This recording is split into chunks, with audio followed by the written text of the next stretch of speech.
शादी के बाद जब मैंने पहली बार अपने पति को देखा तो मेरे होश उड़ गए। वो एक किन्नर थे। ये सच्चाई जानकर मैं टूट सी गई थी। कौन सी लड़की यह चाहेगी कि उसका जीवन साथी एक किन्नर हो, लेकिन उनके मधुर स्वभाव और सच्चे प्रेम ने मेरा दिल जीत लिया। मैंने उन्हें अपना लिया। कुछ ही समय बाद मेरी तबीयत बिगड़ने लगी। डॉक्टर के पास गई तो रिपोर्ट देखकर मैं सन्न रह गई। मैं गर्भवती थी। ये कैसे हो सकता है? मेरे पैरों तले जमीन खिसक गई। और फिर एक दिन मैंने अपने पति को देखा। मेरा नाम सुहानी है। छोटी सी उम्र में ही शादी कर देनी और लड़के को नहीं बल्कि उसके धन को देखकर उसे लड़की दे देनी हमारे गांव की पुरानी परंपरा थी। शायद इसी परंपरा का शिकार मैं भी हो गई थी। आखिर क्यों नहीं, मैं भी तो उसी गांव में जन्मी थी। 3 भाइयों की मैं सबसे छोटी बहन थी। जब मेरी उम्र 16 साल की हुई तो जैसे घर में अलार्म बज गया हो, अब सुहानी के ज्यादा दिन इस घर में नहीं हैं। घर वालों ने मेरे लिए रिश्ता देखना शुरू कर दिया। एक रिश्ता आया। लड़के की उम्र मुझसे दोगुनी थी, लेकिन उसके पास जमीन बहुत थी, इसलिए घर वालों को वो रिश्ता ठीक लगा। जब मुझे ये बात पता चली तो शायद मुझसे ज्यादा दुखी कोई नहीं था। कौन लड़की चाहेगी कि उसका जीवनसाथी उसका हमउम्र न होकर पिता के बराबर हो? लेकिन ये सब हमारे गांव की लड़कियों की नियति थी। पर किस्मत ने उस दिन मेरा साथ दिया। वो रिश्ता होने से पहले ही टूट गया क्योंकि लड़के वालों ने दहेज में बहुत ज्यादा पैसा मांगा। मेरे माता पिता की हैसियत नहीं थी, और शायद अच्छा ही हुआ। मैंने चैन की सांस ली। समय बीतता गया और फिर एक दिन मेरे लिए एक और रिश्ता आया। इस बार घरवाले खुशी से बता रहे थे, लड़का हमारी सुहानी की उम्र का ही है और एक अच्छी कंपनी में नौकरी करता है। मैं सोच में पड़ गई थी, ये मेरी किस्मत की मेहरबानी थी या फिर कोई चमत्कार। क्योंकि आज तक मैंने अपने गांव में किसी भी लड़की को उसकी उम्र का हमसफर पाते नहीं देखा था। यहाँ तो हर लड़की की शादी ऐसे आदमी से होती थी जो उसकी उम्र से कहीं ज्यादा बड़ा होता। लेकिन मैं खुश थी क्योंकि मैं उन बेबस परंपराओं की शिकार नहीं बनी। मेरा रिश्ता तय हो गया था। लड़के का नाम था वैभव। घर वाले कह रहे थे कि वैभव ने दहेज लेने से साफ इनकार कर दिया है। शायद ये पहली बार था जब मैंने किसी में इतनी साफ सुथरी सोच देखी थी। अब मेरी खुशी की कोई सीमा नहीं थी। मुझे लगने लगा था कि शायद अब मुझे इस गांव की गंदी सोच और रीति रिवाजों से मुक्ति मिल गई है। जो लड़का दहेज नहीं लेता उसकी सोच जरूर अलग और बेहतर होगी, यही सोचकर मैं वैभव के साथ अपनी जिंदगी के सपने बुनने लगी। वक्त गुजरता गया और वो दिन आ ही गया। मैं और वैभव शादी के पवित्र बंधन में बंध गए। शादी के बाद वैभव मुझे दुल्हन बनाकर अपने घर ले गया। अजीब बात यह थी कि मुझे विदाई के समय जरा भी दुख नहीं हुआ, क्योंकि जिस गांव में मैंने जिंदगी का पहला हिस्सा गुजारा वहां की हर लड़की सिर्फ एक परंपरा का हिस्सा थी। लेकिन मैं शायद इस गांव की पहली लड़की थी जो वहां से दूर होकर सच में खुश थी। वैभव के घर में मेरा स्वागत बड़े ही धूमधाम से किया गया। घर में बस उनकी माँ थी। उनके पिताजी का देहांत बचपन में ही हो गया था। सुहागरात का वो पल आया और मुझे एक अंधेरे कमरे में ले जाया गया। थोड़ी देर बाद वैभव कमरे में आए और जो मैंने जाना उसने मेरा होश उड़ाकर रख दिया। पता चला कि वैभव वास्तव में एक किन्नर थे। मैं खुद को संभाल नहीं पाई, मेरी आंखों में आंसू आ गए। ये सब क्या हो रहा था? अगर वैभव किन्नर थे तो फिर शादी क्यों की गई? उनका मकसद आखिर क्या था जो मेरी जिंदगी को इस कदर बर्बाद कर रहे थे? मेरी आंखों के सामने वो सब बातें घूमने लगी। वैभव का दहेज न लेना, उनकी अलग सोच। अब समझ आया कि वे इतने अच्छे बनने का नाटक क्यों करते थे।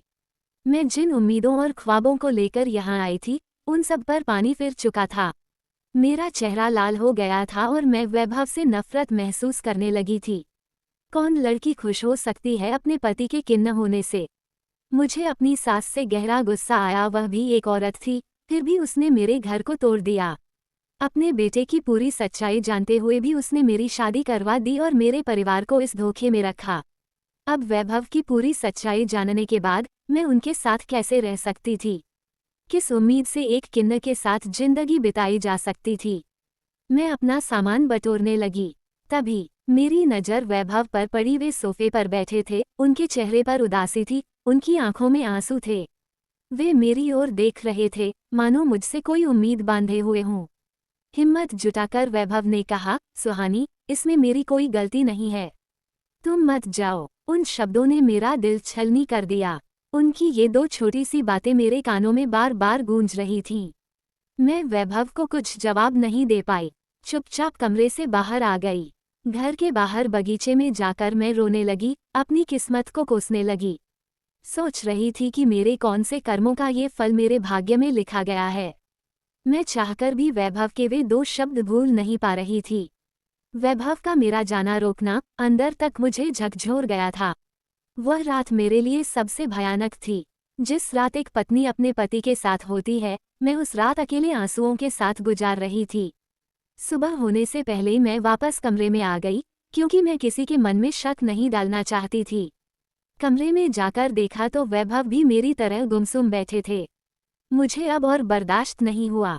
मैंने दिल ही दिल में ये बात मान ली कि इस पूरी परिस्थिति में वैभव का कोई दोष नहीं है। जब मैंने खुद को वैभव की जगह रखा तो सब कुछ समझ में आ गया। मैंने उनका हाथ थामा और गले लग गई।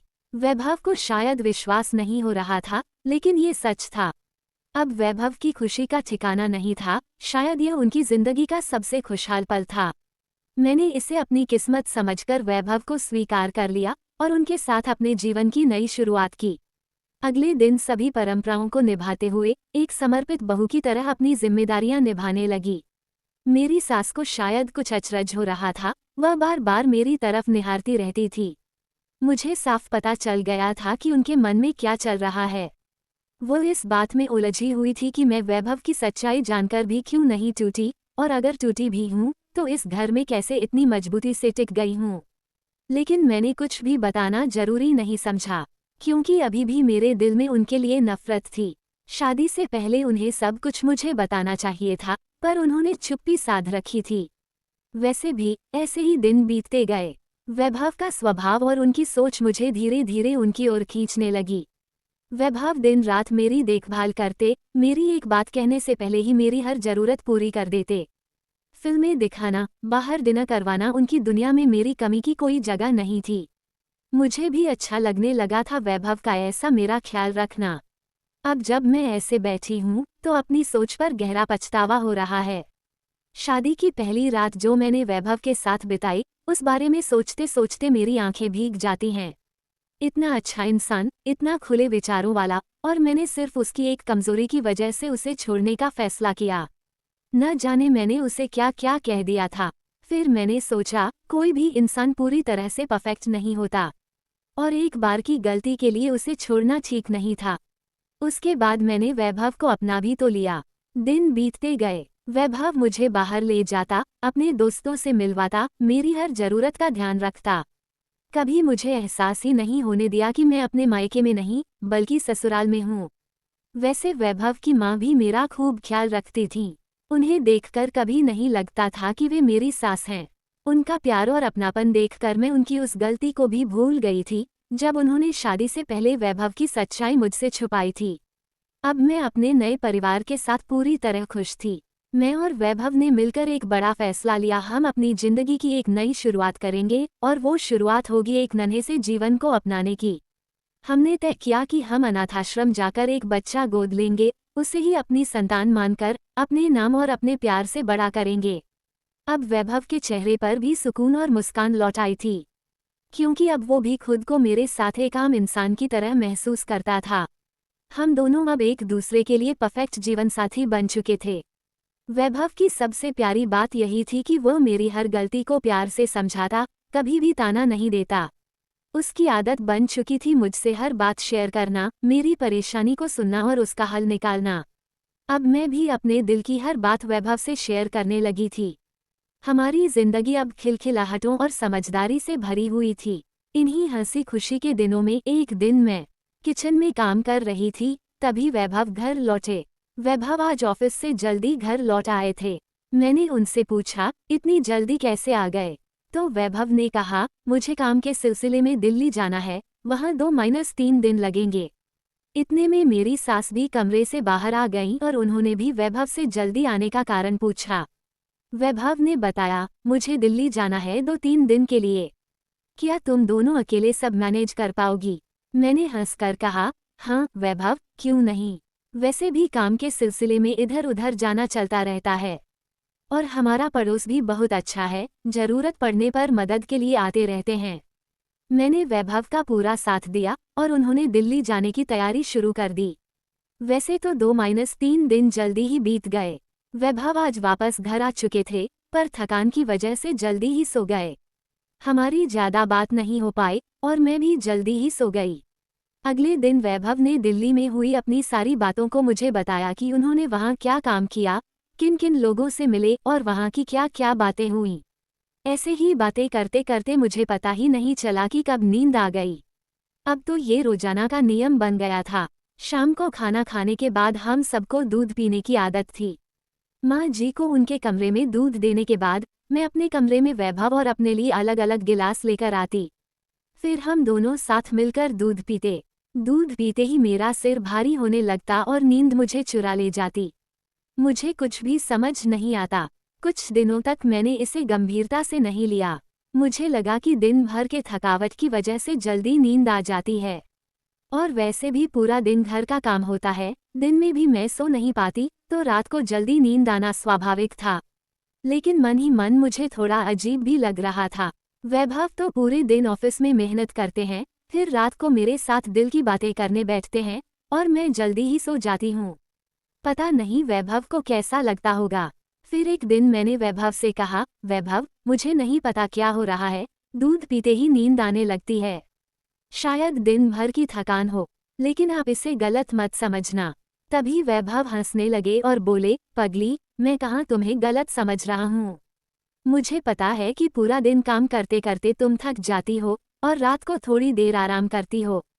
तुम्हें कब नींद आ जाती है, तुम्हें खुद पता नहीं चलता। फिर हम दोनों थोड़ी देर इसी तरह बातें करते रहे। फिर वैभव ऑफिस के लिए निकल गए। लेकिन कुछ दिनों से मैं एक बात गहराई से सोच रही थी, रात को जल्दी सो जाना और सुबह उठते ही मेरे शरीर में हलचल महसूस होना, जैसे किसी ने मुझे छुआ हो और मेरा शरीर भारी महसूस करता था, जैसे मैंने बहुत शराब पी ली हो। फिर खुद पर हंस पड़ती, ऐसा कैसे हो सकता है। मगर पता नहीं, मेरे मन में अजीब अजीब ख्याल आने लगे थे। खैर, मैंने इन सब बातों को दरकिनार कर दिया और काम में लग गई। ऐसे ही चल रहा था मेरा दिन। फिर एक दिन घर में काम करते करते मुझे अचानक चक्कर आने लगे। मैं सोफे पर बैठ गई। मुझे समझ नहीं आ रहा था कि ये चक्कर क्यों आ रहे थे, कहीं मेरी सेहत में कोई कमजोरी तो नहीं आ गई। खैर, मैं अपने ही विचारों में खोई हुई थी। फिर उठकर मैंने दवाई ली और काम में लग गई। लेकिन मेरी हालत में कोई सुधार नहीं हुआ, जैसे मेरे चक्कर आना बंद ही नहीं हो रहे थे। साथ ही मुझे उल्टियां भी होने लगीं।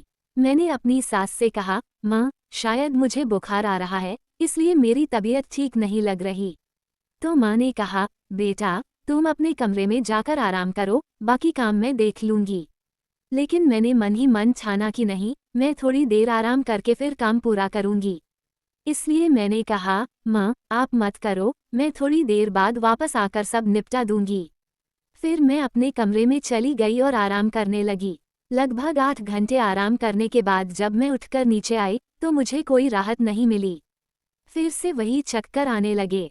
मैंने मन ही मन सोचा कि दवाइयों से मेरी तबीयत में कोई सुधार नहीं हो रहा, अब डॉक्टर को दिखाना ही पड़ेगा। डॉक्टर को दिखाती हूँ ताकि मेरी बीमारी ज़्यादा गंभीर न हो जाए।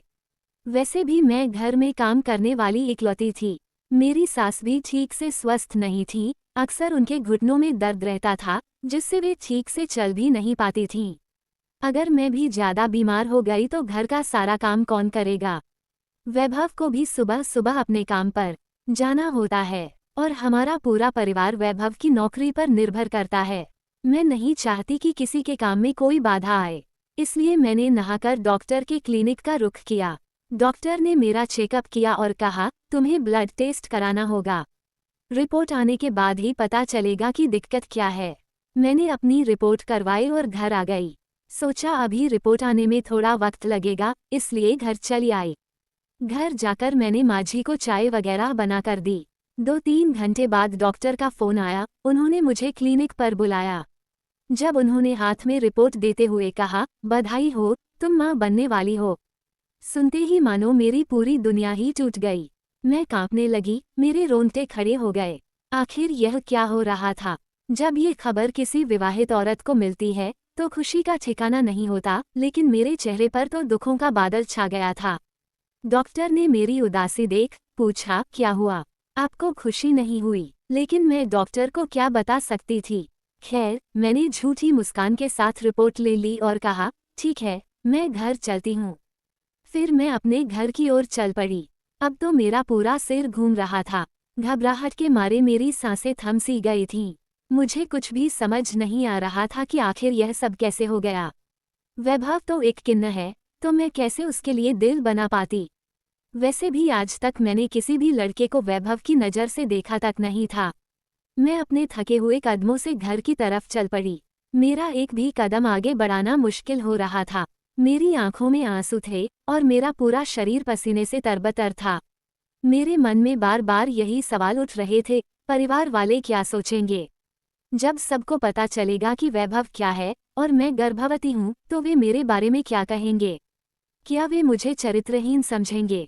परिवार के लोगों का विश्वास, उनका प्यार, सब कुछ मेरे लिए टूटता हुआ लग रहा था। मैं बिना किसी गलती के ही सबका भरोसा खोती जा रही थी। लेकिन आखिर में ये सब किससे कहूँ? तभी मेरे मन में आया कि मैं इस बारे में वैभव से बात करूं। शादी से लेकर अब तक जब भी कोई मुश्किल आई, वैभव ने मुझे हिम्मत दी और मेरा साथ दिया। वो हमेशा मुझे समझता रहा। लेकिन फिर मेरे कदम रुक गए। मैंने सोचा, क्या वैभव मेरा साथ देने से मना कर देगा? क्योंकि कौन ऐसा इंसान होगा जिसे पता चले कि उसकी पत्नी गर्भवती है और वो बिना छुए उसे बर्दाश्त कर सके। खैर, जैसे तैसे मैं घर पहुंची और सीधे अपने कमरे में जाकर रोने लगी। थोड़ी देर बाद मुझे अपनी सास के आने की आवाज़ सुनाई दी। मैंने झट से अपने आंसू पोंछ लिए और खुद को सामान्य कर लिया ताकि उन्हें कुछ पता न चले। सास ने पूछा, क्या हुआ बहू? कोई बड़ी तकलीफ तो नहीं है न? मैंने कहा, नहीं नहीं मांझी, बस थोड़ा बुखार और थकान थी, इसलिए चक्कर आने लगे थे। बाकी सब ठीक है। सास ने कहा, ये तो अच्छी बात है, तुम अपनी सेहत का ध्यान रखो। काम में ज्यादा मत पड़ो। 2 दिन आराम करो। वैभव को फोन कर देना, वह तुम्हारे लिए ताज़ा और ताकतवर फल ले आएगा। मैं मन ही मन सोच रही थी, आप जिस बहू का इतना ख्याल रखती हैं, उसी बहू ने तो आपका नाम ही डुबो दिया है। मुझे कुछ समझ नहीं आ रहा था कि यह बच्चा किसका है। बार बार मेरी आंखों से आंसू टपक रहे थे। फिर भी खुद पर विश्वास था कि मैंने आज तक कोई गलत काम नहीं किया। मुझे नहीं लग रहा था कि इसमें मेरी कोई गलती है। मगर मेरे सामने फिर वही बात आ गई। रात को मेरा जल्दी सो जाना, सुबह उठते ही सिर भारी होना और मेरे शरीर में ऐसी हलचल महसूस होना मानो किसी ने मुझे गलत तरीके से छुआ हो। मुझे बार बार लगता था कि कहीं न कहीं मेरे साथ जरूर कुछ गड़बड़ हो रहा है। मैंने अपनी सास से बात करने का मन बनाया, लेकिन जब उनके कमरे के बाहर पहुंची तो अचानक अपने कदम पीछे मोड़ लिए। सोचा, उनकी तबीयत पहले से ही ठीक नहीं है, अगर मैं ये बातें उन्हें बताऊंगी तो शायद उनकी तबीयत और खराब हो जाएगी। अगर उनकी तबीयत ज़्यादा बिगड़ी तो यह मेरे लिए भी समस्या बन जाएगी। इसलिए मैंने फैसला किया कि उन्हें कुछ भी नहीं बताना चाहिए और न ही वैभव से इस बारे में बात की। मैंने अपने मन में ठाना, जरूर कुछ तो गड़बड़ है, वरना मैं इतनी जल्दी क्यों सोती। कभी कभी घर का काम भी नहीं होता, फिर भी मैं जल्दी क्यों सो जाती। अब मुझे पूरी सच्चाई जाननी थी कि आखिर मेरे साथ क्या हो रहा था। फिर मेरे मन में आया कि जरूर इसमें किसी और का हाथ है। अगर मुझे दूध पीते ही नींद आ जाती है, तो वैभव भी तो दूध पीता है और उसे भी नींद आती होगी।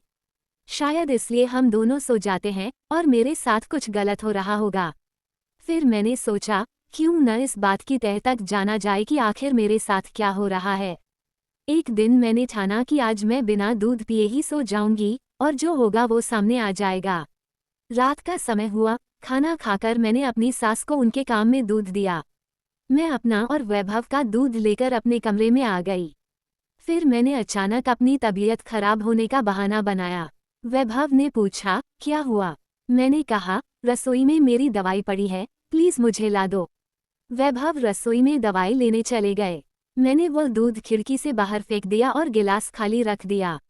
वैभव जब कमरे में आए तो उन्होंने पूछा, इतनी जल्दी दूध भी पी गई? मैंने कहा, हाँ, वैसे मुझे प्यास लग रही थी, कमरे में पानी नहीं था, इसलिए दूध पी लिया। दवाई दे दो, मैं ले लूंगी। मैंने दवाई लेकर ऐसे नाटक किया जैसे मुझे बहुत तेज नींद आ रही हो। नींद आने का अभिनय करते हुए मैं चुपचाप लेट गई। वैभव ने मुझे हल्के से छूकर देखा और शायद उन्हें यही लगा कि मैं गहरी नींद में हूँ।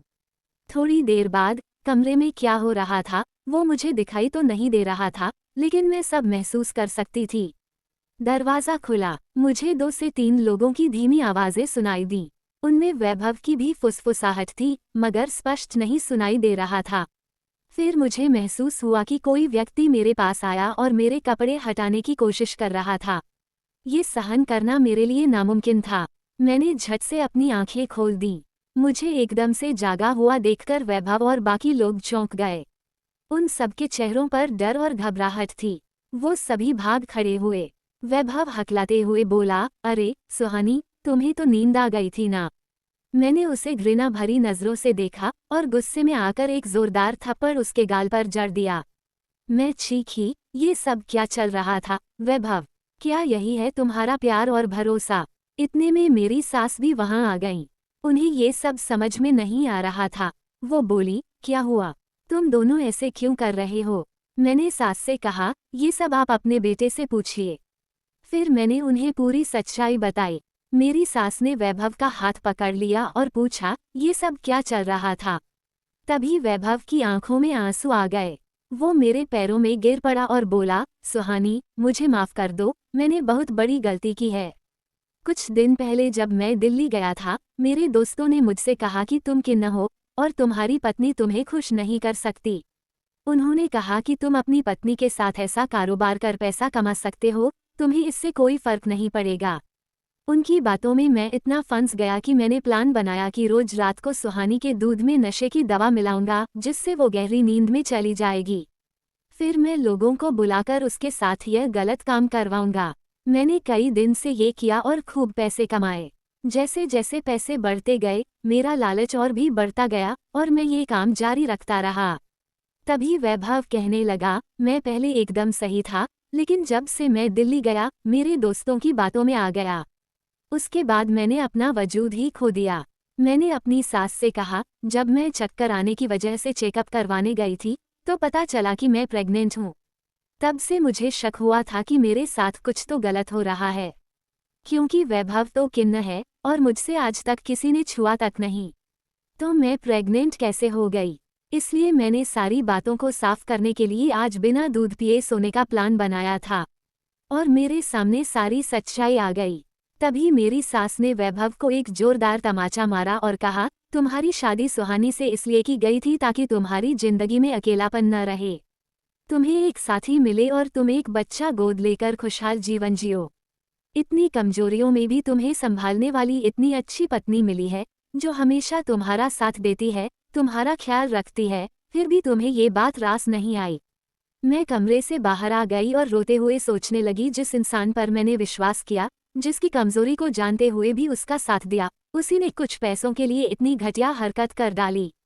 इतना शरीफ, समझदार और अच्छा दिखने वाला वैभव इस हद तक गिर सकता है, ये मैंने कभी नहीं सोचा था। अब मेरी आंखों में सिर्फ आंसू थे। दोस्तों, वीडियो कैसा लगा? कमेंट करके ज़रूर बताएं। वीडियो को लाइक करें और चैनल को सब्सक्राइब करना न भूलें।